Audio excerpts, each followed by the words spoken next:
আমি প্রথমে আলুটা ভেজে নিচ্ছি বিয়ে বাড়ির সাথে মুড়ি ঘন্টের জন্য। তেজপাতা, এলাচ, দারচিনি এগুলো ফোড়নে দিয়ে দেব। এই যে আমার আলু ভাজা হয়ে গেছে, দেখেছ।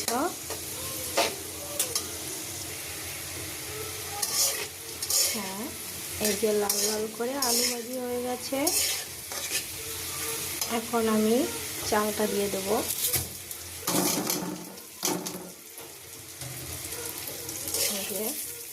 এখন আমি পোলাও চালটা আলুর সাথে সুন্দর করে ভেজে নেব, লাল লাল করে।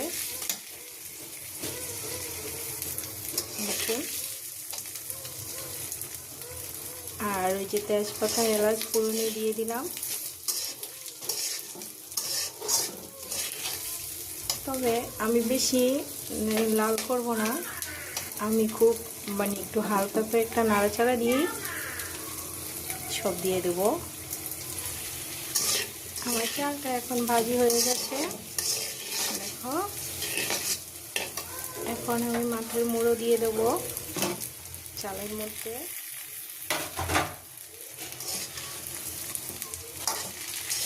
এখন আমি ভালো করে নেড়ে চেড়ে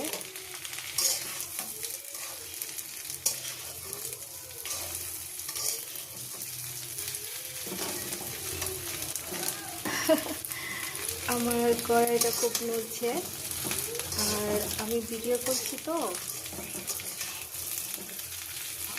তাই। এই যে আমার ভালো করে ভাজি হয়ে গেছে। অবশ্য আমি আগেই ভেজে নিয়েছি, ভাজিটা আমার হয়ে গেছে। এখন আমি দিয়ে দেবো জিরে,